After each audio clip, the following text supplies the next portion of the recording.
자, 이 신명기 역사서라고 하는 개념을 사실 마틴 노트가 처음 주창을 했지만 요 신명기 역사서, 이제 신명기가 이 역사서 내에 차지하는 그 영향에 대해서 이 마틴 노트가 처음으로 이야기한 것은 아닙니다. 이 사람이 드베테라고 하는 그런 사람인데요. 이 드베테는 1805년 박사 논문, 이것도 각주에서 요시야 제위식이 성전에서 발견된 책 열왕기하 22장에 보면 여러분들 요시야 이야기 굉장히 잘 알죠. 이 성서학, 이 유대의 역사, 이스라엘의 역사를 이해하는 데 있어서 이 요시야 종교개혁 이야기가 너무 어마무시하게 중요합니다. 굉장히 중요한 개념이거든요. 이 요시야 제위식이 성전에서 책이 발견돼요. 우리 한번 보죠. 자, 열왕기하의 이야기를 우리 함께 보겠습니다. 요시야가 제위에 나아갈 때 나이 8세라 이게 쭉쭉 나오죠. 자, 요시야가 굉장히 그 신실한 왕으로 이제 나타나지 않습니까? 자, 그런데 이 요시야가 이제 성전 수리를 맡기죠. 그 이전에 예루살렘 성전이 얼마나 회파되고 이제 지저분했으면 이제 수리를 시키겠습니까? 대제사장 힐기야가 서기관 사반에게 이르되 내가 여호와의 전에서 율법책을 발견하였노라. 여기 보면은 세페르 하 토라라고 돼 있어. 세페라 토라.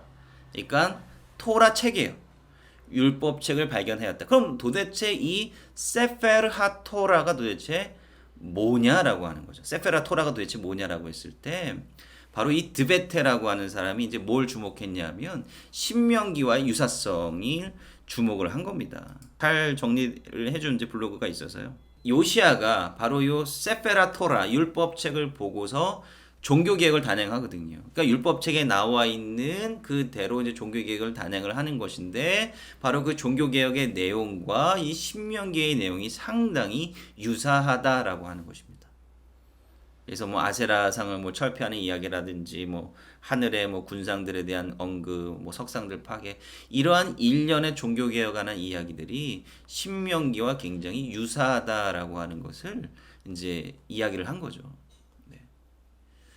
그래서 사실 이제 드베테부터 창세기, 민수기와 이제 신명기를 좀 구별을 하는 겁니다. 그래서 이 요시야 때 이 찾은 율법책, 독립적으로 존재했었던 바로 이 율법책이라고 하는 것이 결국은 신명기가 아니겠느냐라고 하면서 이 창세기, 민수기와 신명기를 이제 구별하는 것이고요. 그런 식으로 해서 이제 드베테는 이제 여호수아까지 갔어요. 여호수아가 굉장히 신명기주의적인 책으로 나타난다. 그러니까 드베테는 이제 일찍이 이런 신명기주의적인 어떤 영향을 바라보긴 했지만 이것이 어떻게 보면 어떤 큰 범위에서의 역사서다라고 하는 것까지는 이야기를 하지 못했고 그것을 이제 나중에 이제 마틴 노트가 거기까지 이제 주장을 하게 되고 이야기를 하게 된다라고 하는 것입니다.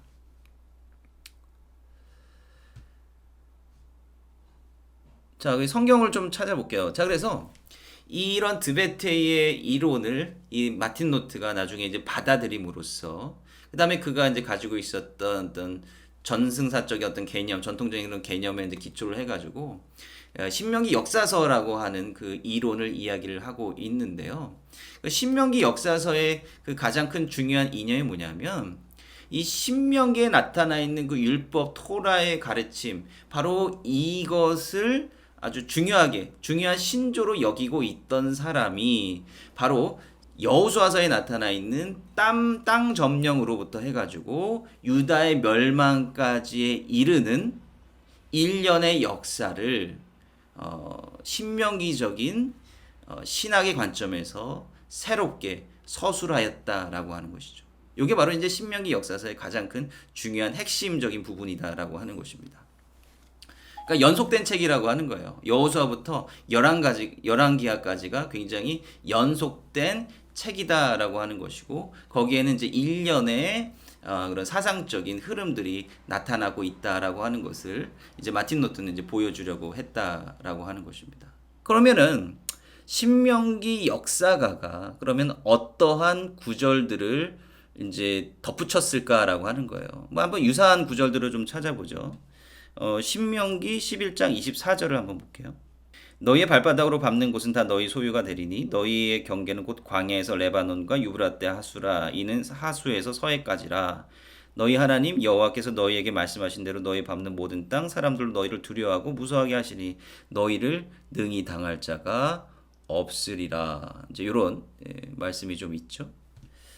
여호수아서를 한번 찾아보죠. 여호수아서 1장 3절 4절. 내가 모세에게 말한 바와 같이 물은 너희 발바닥으로 밟는 곳을 다 너희에게 주었노니 곧 광야일 레바논에서 큰 하수 유브라데에 이르는 해쪽 속에 온 땅과 또 해지는 편 대해까지 너희 지경이 되리라. 이제 이런 식으로 이제 유사한 구절들이 반복이 되고 있다라고 하는 신명기 구절들이 인용이 되고 있다라고 하는 것이죠. 그다음에 여호수아 2장을 한번 볼게요. 여호수아 2장에 보면 여호수아가 보낸 정탐꾼들의 이야기가 나오죠. 거기에 이제 라합을 만나게 되는데 라합이 이제 정탐꾼들에게 이제 자신들이 이스라엘 백성들을 향해 느끼는 하나님에 대해서 느끼는 그냥 그 공포심을 드러내지 않습니까? 자 보세요. 우리가 듣자 곧 마음이 녹았고 너희의 연고로 사람이 정신을 잃었나니 너희 하나님 여호와는 상천하지의 하나님이시라. 상천하지 이제 하늘 위에 계신 분이고 땅 아래에 계신 분이다. 가장 높으신 분이다라고 하는 이제 이런 이야기를 하고 있는 거죠. 그래서 보면 엘로힘 바샤마이 민마알 베알 하아렛 미타하트라고 하는 이런 상천하지에 계신 하나님이다라고 하는 의미가 되겠는데요. 이거가 굉장히 유사한 표현이 또 이제 나타난다라고 하는 것이죠. 신명기 4장 39절. 그런즉 오늘날 너희는 상천하지 오직 여호와는 하나님이시요 다른 신이 없는 줄을 알아 명심하고 여기서 후하 엘로임 베샤마임 민마알 베하 알하 아렛 미타하트 똑같은 표현이에요. 히브리적으로 완전히 똑같은 표현입니다. 이런 식으로 신명기에 나타나 있는 것이 이제 여호수아 뭐 이제 잠깐 몇 가지 예만 드렸지만 뭐 나중에 뭐 열왕기하라든지 뭐 이런 데에서도 계속해서 반복하면서 나타나고 있는 그런 표현들이 이제 나온다라고 하는 것이죠. 그리고 이제 흥미로운 구절들이 하나가 있는데요. 뭐 예를 들면 이런 구절들이 많이 나오죠. 열왕기하 14장 18절에 보면 아마샤의 남은 행적은 유다 왕 역대시락에 기록되어 있지 아니하겠느냐라고 하는 이런 표현들 계속 반복돼서 나오거든요. 어떤 왕의 남은 행적은 역대지락에 나타나지 않겠느냐. 뭐 이외에도 뭐 몇 가지 책들이 등장을 하는데요. 그러니까 이제 여기서 이 말이 나타나는 건 뭐냐면 다른 역사책들도 존재한다라고 하는 것이죠. 그러면 이 신명기 성경에 나타나 있는 이 신명기사가의 역사책은 다른 역사책들과 차별된 관점에서 쓰여진 책이다라고 하는 걸 보여주는 거예요. 이건 다른 말로 말하면 그 왕이 했던 세세한 모든 일들 우리가 역사라고 한다면 보통 뭐라고 생각을 해요? 뭔가 그 사람이 했던 어떤 팩트를 모은 그 팩트 모음집이라고 생각을 하잖아요. 근데 그런 거 보려면 다른 책 보라 이거죠. 나는 그런 거에 대해서 얘기하지 않겠다라고 하는 거예요. 이 열왕기서들 특히 우리가 보면 왕들에 대한 평가들이 쭉 나오잖아요. 근데 그 왕들에 대한 평가를 내릴 때 굉장히 중요한 핵심 포인트가 뭐예요? 하나님 앞에 순종한 왕이었느냐, 그렇지 않았느냐, 그거잖아요. 그것이 결국은 이제 신명기에서 나타나는 우리가 이제 모세의 노래에서도 우리가 보았지만 모세의 노래에서의 굉장히 중요한 핵심이 무엇입니까? 하나님의 율례와 법들을 따르면 하나님께서 주시는 복을 받고 그러지 않으면 저주를 받을 것이다라고 하는 거예요. 신명기 언약의 맨 마지막 부분이 축복과 저주로 끝나고 모세의 노래에서도 그러한 축복과 저주가 완전히 압축되어서 나타나고 있음을 우리는 여기서 이제 볼 수 있다라고 하는 것입니다. 그래서 그러한 관점이 결국 신명기의 관점이고 그러한 관점 하에서 새롭게 쓰여진 역사가 신명기 역사서다라고 하는 것이죠. 그래서 이 신명기 역사서를 그러면 어떠한 방식으로 이제 작성을 했냐라고 하는 거예요. 이 마틴 노트는 어떻게 이야기를 했냐면 우리가 역사를 이야기할 때 뭔가 시대적인 구분이 있잖아요. 우리도 뭐 예를 보면 뭐 고려 시대, 뭐 조선 시대 뭐 이런 이제 구분으로 해서 역사를 딱딱 구별하지 않습니까? 그건 신명기 역사가가 이제 역사를 구별한 그 시대적인 흐름의 방식이 무엇이냐라고 했을 때요. 신명기 역사가는 새로운 시대가 시작되고 옛 시대가 끝날 때 그때 자기의 코멘트를 중간중간에 집어넣었다라고 하는 거예요. 자, 예를 들면 여호수아서 1장 같은 경우가 그렇다라고 하는 것입니다. 그래서 여호와의 종 모세가 죽은 이후에 여호와께서 모세의 시종 눈의 아들 여호수아에게 일러 가라사대 오직 너는 마음을 강하게 하고 자, 여기 중요한 거죠. 극히 담대해 나의 종 모세가 내게 명한 율법을 다 지켜 행하고 좌로나 우로나 치우치지 말라 그리하면 어디로 가든지 형통하리니 이 율법책을 여기 율법책 세fer 토라가 또 나오는 거. 율법책을 내 입에서 떠나지 말게 하며 주야로 그것을 묵상하며 그 가운데 기록한 대로 다 지켜 행하라. 그리하면 내 길이 평탄하게 될 것이라. 내가 형통하리라. 내가 내게 명한 것이 아니냐. 자, 이거죠. 하나님께서 여호수아한테 말씀하시는 거는 이후에 왕들에게 이야기하는 것과 동일한 이야기예요. 그 하나님의 말씀, 이 그 율법을 준행하라라고 하는 것이죠. 이게 이제 신명기 역사가가 넣어놓은 서론 부분이다라고 하는 것입니다. 그러니까 신명기 역사가 자기 나름대로의 어떤 서론과 결론부를 중간중간에 삽입을 시키고 이야기들을 역사를 구성함으로써 자신만의 그 역사를 서술했다라고 하는 거예요. 자, 그 다음 부분 한번 볼까요? 여호수아서 12장 한번 보죠. 자, 그래서 이스라엘 백성들이 이제 점령을 어느 정도 이제 끝난 다음에 이제 그 이후에 후속 조치에 대한 이야기들을 나오는 겁니다. 그래서 이스라엘 자손들이 이제 요단 건너편으로 건너가서 이렇게 다 점령을 했다라고 하는 거예요. 그러니까 요게 이제 어떻게 보면 일단락이 되면서 이제 자기가 요약을 하면서 앞에 이야기 나왔던 이야기들을 요약을 하면서 결론부에 집어넣었다라고 하는 것이죠. 점령의 역사가 일단락 됐다라고 하는 것을 표현한다라고 하는 겁니다. 그다음에 여호수아 23장. 여호수아 23장 1절부터 16절까지 말씀이에요. 이건 뭐예요? 여호수아가 이제 죽을 때가 된 거죠. 그러니까 여호수아 이제 시대가 이제 끝나게 된다라고 하는 것이고, 이제 그가 죽으면서 이제 일종의 이제 유언을 하게 되는데요. 이 역사가 한번 이제 일단락이 되는 거죠. 그때 여호수아가 이제 유언과도 같은 이야기를 이제 이스라엘 백성 장로들에게 이제 내놓으면서 또 모세의 율법에 기록된 것을 다 지켜 행하라. 그것을 떠나 좌로나 우로나 치우치지 말라라고 다시 한번 또 강조를 하고 있는 거예요. 마틴 노트의 이제 그 이론에 따르면, 마틴 노트의 생각에 따르면 이 신명기 역사가는 역사의 굉장히 중요한 변곡점에 자기가 정말로 하고 싶은 말을 한다라고 하는 것입니다. 그렇게 할 때는 이제 이러한 굉장히 중요한 인물들, 뭐 모세라든지 여호수아라든지 이런 사람들의 입을 빌려서 이런 역사적인 굉장히 중요한 메시지를 남겨 놓았을 것이다라고 이제 이야기를 하고 있는 거예요. 자, 그다음에 또 볼까요? 사사기 2장과 이제 3장을 이제 또 이제 신명기 역사가의 글이라고 이제 보고 있는데, 우리가 이제 사사기는 조금 있다가 우리가 좀 나눌 거지만 이 사사기의 그 패턴들 있잖아요. 사사기 후에 이스라엘 백성들이 왜 하나님의 의해서 그 이방인들의 손에 붙여졌는가를 이야기했을 때 이 이스라엘 백성들이 하나님 앞에 청종하지 못했다라고 하는 거예요. 너희는 이 땅 거민과 언약을 세우지 말며 그들의 단을 헐라하였거늘 너희가 내 목소리를 청종하지 아니하였도다. 그러면 어찌함이뇨? 이러면서 이제 그 신명기적인 또 이야기를 또 하고 있는 거죠. 그러면서 이제 사사 시대의 새로운 시작을 알리고 있는 겁니다. 여호수아 시대가 가고 사사 시대가 이제 새롭게 열리고 있는 것을 이제 보게 되는 거고요. 그 다음에 사무엘상 12장. 자, 여기 맞아요. 너희가 만일 여호와를 경외하며 그를 섬기며 그 목소리를 듣고 여호와의 명령을 거역하지만 너희가 너희를 다스리는 왕이 너희 하나님 여호와를 쫓으면 쫓으리니만은, 자, 왕에 대한 이야기를 하고 있죠. 너희가 만일 여호와의 목소리를 듣지 아니하고 여호와의 명령을 거역하며 여호와의 손이 너희 열조를 치신 것 같이 너희를 치실 것이라. 자, 여기 그 사무엘상 이제 12장에 관한 이야기. 여기 이제 뭐죠? 이제 사무엘의 일종의 어떤 유언과도 같은 그런 이야기잖아요, 그죠? 예. 그러면서 이제 사무엘의 시대가 또 저물어 가는데, 이 사무엘 시대가 다음에 뭐가 이루어져요? 왕정 시대가 이제 이루어지게 되는 거거든요. 본격적인 왕정이 이루어지게 되는 것입니다. 백성들과 왕에게 이제 이야기를 하고 있는 거죠. 너희도 하나님 율법 말씀 잘 지키지 않으면 너 안 돼. 그러니까 역사의 이 변곡점에서 이런 이야기들이 계속해서 반복되고 있다라고 하는 것이죠. 동일한 이야기가 계속 반복되고 있다라고 하는 겁니다. 네, 그리고 열왕기상 8장을 보면 여기는 이제 솔로몬의 성전 봉헌식이 나오죠. 그러니까 솔로몬의 성전 봉헌식이라고 하는 것 자체가 공고히 안정된 이스라엘의 왕정을 이제 반영하는 것입니다. 그래서 이 공고화된 이 왕정의 부흥기를 상징하는 이제 시기라고 이제 볼 수가 있겠는데요. 바로 여기 솔로몬의 기도문. 그래서 열왕기상 8장 14절부터 53절까지를 이 신명기 사가의 편집이라고 보았습니다.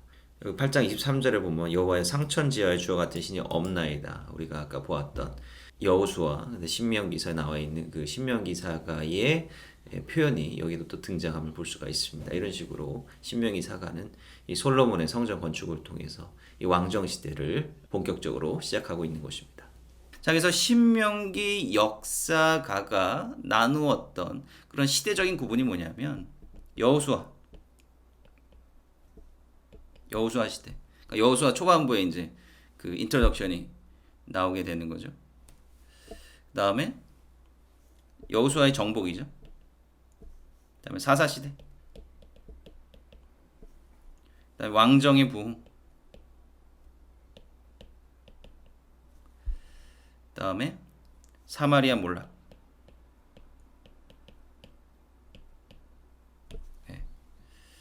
그러니까 여호수아에 대한 이야기에서 한번 끊기고요. 사사 시대에서 한번 끊기고 이제 왕정이 이제 본격적으로 발전하던 시대. 그다음에 사마리아 몰락까지 이야기가 이제 나오고 그다음에 유다의 역사. 요렇게 대체적으로 이렇게 나눠집니다. 요 근데 요 사이사이에 아까 이야기했듯이 아까 우리가 보았듯이 뭔가 한 역사를 종합하고 새롭게 여는 그러한 이제 코멘트들이 중간중간에 나타나고 있다라고 하는 것을 이제 우리가 볼 수 있다라고 하는 거죠. 자, 그러면 그 신명기 역사가는 도대체 누구였느냐? 어떤 사람이었고 언제 그 역사를 썼을까라고 하는 것입니다. 자, 그러기 위해서 이제 마틴 루터는 뭘 봤냐면요. 신명기 역사서, 그가 설정했던 신명기 역사서의 그 결말 부분을 보는 겁니다. 자, 열왕기하 17장의 이야기가 뭡니까? 바로 북이스라엘 사마리아가 몰락하게 된 이야기죠. 북이스라엘이 망해버렸단 말입니다. 그럼 북이스라엘이 왜 망했을까라고 하는 거예요. 북이스라엘이 왜 망했어요? 여로보암의 죄 때문이다 라고 하는 것이 굉장히 중요한 이유죠. 여로보암 이후로 북이스라엘 백성들이 아세라 목상과 두 송아지 형상을 만들어서 섬기고 뭐 불 가운데로 지나 인신 제사 드리고 이래서 다 망해버렸다라고 하는 것입니다. 그 이유가 뭐냐면 바로 여로보암의 죄 때문이었다라고 하는 것이죠. 그러니까 여로보암의 죄 때문이죠. 여로보암의 죄 때문이었다. 그 앞서에도 계속해서 반복해서 나오는데 결론부에도 사마리아 왕국 멸망의 결론부에도 바로 여로보암의 죄 때문이었다라고 하는 것을 단정적으로 딱 이야기를 하고 있습니다. 북이스라엘 멸망에 대해서는 다친 결말이에요. 얘네들은 망해버렸다. 실패했다라고 하는 것이 딱 멸망당하고 맞았다라고 하는 것이 딱 끝나버린 것이죠. 그러면 신명기 역사서의 저자는 적어도 북이스라엘 사람은 아닐 겁니다. 그리고 이제 남한국의 멸망에 대해서는 어떻게 보냐. 남한국도 뭐 솔직히 갑자기 같이 망한 거잖아요. 그죠? 나중에 망해 버렸긴 했지만 바벨론에 의해서 완전히 다 쑥대밭이 되어버린 것 아닙니까? 그런데 맨 마지막 결론이 어떻게 되냐면 굉장히 열린 결론으로 끝난다라고 하는 거예요. 자, 유다왕 여호야긴이 사로잡혀간 지 37년 바빌론 에밀 무로닥의 즉위한 원년 12월 27일 유다왕 여호야긴을 옥에서 내어놓아. 자, 바빌론으로 끌려갔던 여호야긴 왕이 이제 옥에서 풀려나와서 이제 그 바벨론 왕의 선대를 받고 VIP 대접을 받는 겁니다. 왕하고 이제 남은 평생 동안 이제 식사도 같이 하고 그렇게 잘 살아요. 그게 끝이에요. 역사의 끝이에요. 역사의 끝이 좀 희한하잖아요. 그죠? 열린 결말이다라고 하는 것이고, 왜 이런 열린 결말을 택했을까요? 한번 생각해 보세요. 왜 이 열린 결말을 택했을까요? 마틴 노트는 이 시대 사람이 역사가였기 때문에 그렇습니다. 역사가가 이 시대에 살았기 때문이다라고 이야기를 하는 거예요. 예. 뭐 회복이고 뭐 그 이전에 바로 이 여호야긴 왕이 바벨론의 왕에게 의해서 풀려났던 그 시기, 유다의 멸망 그 시기에 맞물려서 이 신명기 역사가가 있었다라고 하는 거죠. 그 유다의 멸망과 유다 왕이 풀려나는 모습, 그 모습을 목도한 이 역사가가 이 과거를 회귀하면서 다시 새롭게 역사를 썼다라고 하는 것이고, 여기서 유다 왕이 풀려나는 모습을 보면서 그는 뭘 느꼈냐? 일종의 희망을, 열린 희망을 느꼈다라고 하는 거예요. 아, 이렇게 여호야긴 왕이 풀려난 것과 같이 우리도 우리 유다 왕조도 언젠가는 부흥하고 다시 한번 돌아올 것이다라고 하는 것을 이제 생각을 했다라고 하는 것이죠. 그래서 마틴 노트는 신명기 역사가가 주전 약 560년의 사람이었다라고 규정을 하고 있습니다. 물론 이제 이게 마틴 노트의 이론이고요. 마틴 노트가 이야기한 신명기 역사서에 대한 그런 부분에 좀 의문들이 좀 제기되어 있습니다. 뭐 그 개념 자체는 굉장히 많이 받아들여지는데 마틴 노트가 얘기했던 것처럼 과연 한 번에 그것도 다 쓰여진 것이겠느냐라고 하는 건데 이런 것 때문에 그런 거예요. 자 보세요.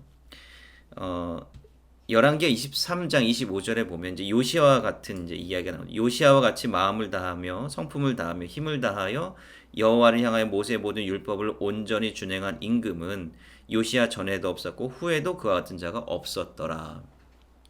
이제 마침 모세가 이제 마지막에 죽을 때 굉장히 비슷하게 이제 묘사되지 않습니까? 여기서 그 역사서가 끝나는 것처럼 보여요. 이 요시아로 해가지고 이 모든 그 스토리라인이 여기서 다 끝나는 것처럼 보인단 말이에요. 이 요시아로서 이제 완전히 대망의 이제 막을 내리는 듯한 모습이 나오는 거죠. 요시아에 대해서 아주 칭찬 일색이 나오는데 여기 밑에 보세요. 26절 그러나 여호와께서 유다를 향하여 진노하신 그 크게 타오르는 진노를 돌이키지 아니하셨으니 그런데 끝난 게 아니에요. 갑자기 그럼에도 불구하고 진노가 계속 타오른다는 얘기입니다. 이는 므낫세가 그 전에 왕이죠. 므낫세가 여호와를 경록해 한 그 모든 경노를 임하느라. 갑자기 이제 므낫세 탓을 하기 시작하죠. 자, 여호와께서 가라사대 내가 이스라엘을 물리친 것 같이 망했잖아요. 근데 유다도 내 앞에서 물리치며 이게 유다도 망하게 하겠다라고 하는 구절이 나오는 겁니다. 멸망에 대한 구절이 나오는 거예요. 앞에서 요시아가 다 잘했는데 갑자기 그럼에도 불구하고 하나님께서 이 유다를 망하게 하실 것이다라고 하는 거죠.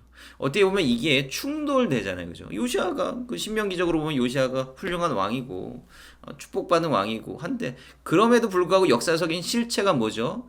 요시아가 갑자기 죽어버렸다는 얘기입니다. 그래서 여기 이제 하버드대 교수였던 그 F.M. 크로스라고 하는 분이 있습니다. F.M. 크로스가 이 신명기 역사서의 형성 과정에 대한 이중 편집에 대한 이야기를 하는 거예요.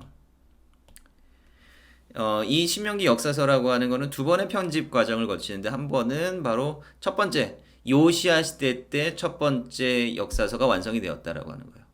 그러니까 요시아 개혁과 더불어서 이 역사가 새로 쓰여졌다라고 하는 것이죠. 그때 발견된 책이 이제 신명기다라고 하는 그런 의견이 있지 않습니까? 그래서 바로 요시아 시대 때 그 요시아 종교 개혁을 중심으로 하여서 바로 그 신학적인 방향성에 따라서 이 역사가 새롭게 쓰여졌고 그 클라이막스가 바로 이제 요시아 왕이었다라고 하는 것이고요. 그 다음에 이제 망했잖아요. 망했기 때문에 요시아가 또 갑작스럽게 죽었기 때문에 거기에 대한 설명이 필요했다라고 하는 거예요. 신학적인 보충적인 설명이 필요했다라고 하는 거예요. 그러면은 어떻게 이것을 설명할 것인가? 바로 이제 므낫세 죄로. 그러니까 열왕기하 17장에서 북이스라엘이 누구 때문에 망했다? 여로보암 왕 때문에 망했다. 그럼 유다의 멸망도 누구의 탓이 있어야 되지 않겠습니까? 그게 바로 누구 탓 때문에? 바로 므낫세라고 하는 아수르에 충성했던 왕, 그 다음에 이 유다 땅 곳곳에다가 산당을 지었던 왕 때문에 망했다라고 하는 거예요. 요게 신명기 역사가의 그 견해다라고 하는 겁니다. 이 신명기 역사가의 역사적인 견해라고 하는 건 뭐냐면 과거에 그 조상들이 지었던 죄로 인해서 우리가 망하게 되었다라고 하는 것이죠. 어떻게 보면 과거에 대한 회고, 과거에 대한 반성, 이것이 이제 주된 역사적인 관점이다라고 하는 거예요. 그러니까 우리가 왜 망했을까에 대한 거기에 대한 역사적인 회고가 바로 신명기 역사서의 굉장히 중요한 핵심이라고 볼 수가 있고요. 그다음에 우리가 나중에 또 보게 되겠지만 이것이 역대기 사가의 역사적인 관점하고 완전히 대비되는 겁니다. 역대기 사가의 관점과는 완전히 또 대비되는 신학이에요. 우리말 성경에는 역대기 상하가 열왕기 상하 바로 뒤에 나와 있잖아요. 그래서 역사서라고 되어 있는데 이 히브리 성서의 최종 본문의 형태는 그렇지 않습니다. 역대기는 가장 맨 끝에 있어요. 성문서 맨 끝에 포함되어 있습니다. 그러니까 역대기는 포로 후기의 책이잖아요. 그죠? 역대기 앞과 뒤를 보면 이 포로기로 끌려간 거에서부터 해가지고 돌아온 목록들 막 이런 거 나오지 않습니까? 이 역대기서는 포로기 이후 회복의 단계에서 쓰여진 역사책이다라고 하는 거예요. 그러면 여러분들 역대기서에는 요시아가 죽은 이유에 대해서 뭐라고 이야기하는지 아십니까? 열왕기서에 대해서는 갑작스럽게 요시아가 죽은 이유에 대해서는 별로 이야기하고 있지 않아요. 근데 역대기에서는 요시아가 갑작스럽게 죽은 이유에 대해서 제가 말씀드렸었나요? 그 느고 왕의 입에서 나온 하나님의 말씀에 불순종했기 때문에 죽은 거예요. 역대기사가는 그렇게 이야기 쓰고 있다라고 하는 거예요. 역대기사가의 굉장히 중요한 신학적인 핵심이 뭐냐면 과거 조상들의 죄 때문에 죽으면 안 되는 거예요. 왜? 지금 자기네들이 조상들이 죄가 있잖아요. 지금 회복되고 막 앞으로 나아가야 되는데 이제 미래를 바라보고 나아가야 되는데 여전히 조상들의 죄가 자신들의 발목을 붙잡으면 안 되거든요. 그러면 각각의 왕이 죽은 이유는 그 왕이 뭔가를 잘못했기 때문에 그렇다라고 하는 것입니다. 그리고 이 그 므낫세라고 하는 왕이 여기서는 굉장히 아주 나쁜 왕으로 신명기 사가에서는 그렇게 나타나고 있는데 역대기 사가에서는 막 므낫세가 어떻게 나오죠? 갑자기 하나님 앞에서 막 회개하잖아요, 그죠? 예. 갑자기 바빌론에 끌려가가지고 거기서 회개하고 돌아와요. 그 왜 그랬겠어요? 므낫세가요, 그 이스라엘 역사상 오랫동안 통치한 왕이거든요. 그만큼 그 역사 속에서 별 탈이 없었다라고 하는 의미예요. 거의 태평성대를 누렸던 왕이다라고 하는 거예요. 종교적으로는 아주 못된 왕이었지만. 그럼 거기에 대한 설명이 필요하잖아요. 역대기서는 굉장히 건선징악의 그 신학이 굉장히 강하거든요. 왜 그랬을까? 이 사람이 나름대로 주님 앞에 회개했기 때문에 그렇다라고 하는 겁니다. 그러니까 각 역사가가 처한 그 삶의 환경에서 그 당대의 사람들에게 전해줘야 될 그런 메시지, 신학적인 메시지가 있는 거예요. 우리도 그렇잖아요. 우리 해석에 대해서 우리가 종종 이제 이야기를 하고 있는데 우리도 뭐 설교한다고 하는 것 자체가 해석 아닙니까? 근데 그 해석이라고 하는 것의 목적이 뭐예요? 바로 그 당대에 있는 우리 앞에 놓여 있는 그 청중들의 필요와 영적인 체험을 위해서 그 영적인 메시지를 얻기 위해서 해주는 것이다라고 하는 것인데 그 성서에 기록되어 있는 성서의 기록을 했던 그 역사가들 고대의 역사가들도 다르지 않았다라고 하는 것입니다. 당대 청중들의 향하는 그 메시지, 그것도 하나님의 영감이죠. 하나님의 메시지다라고 하는 것이죠. 신명기 역사가는 이 과거의 그들을 바라보면서 우리가 무엇을 잘못했는가 그것을 목도하게 하는 것이 목적이고요. 역대기의 역사가는 바로 미래로 나아가기 위한 우리가 과거 이러한 것들을 살펴보면서 우리가 미래에 어떻게 신학적인 확신을 가지고 살아갈 수 있겠느냐 거기에 대한 이제 안내라고 역사적인 안내라고 이제 보시면 될 것 같습니다. 그래서 이제 이러한 차이를 우리가 또 흥미롭게 이제 비교해 볼 수 있다라고 하는 것이고요. 그 외에도 뭐 이제 독일 사람들이 좀 나누기를 좋아해요. 예. 그래서 독일 사람들은 이제 게팅겐 학파 사람들은 뭐 어떻게 나누느냐면 일반적인 역사 DTR-H, 그다음에 DTR-N, 이건 놈인데 그 율법이에요. 율법을 강조하는 DTR-층, 그다음에 DTR-P, 프로페시요. 예.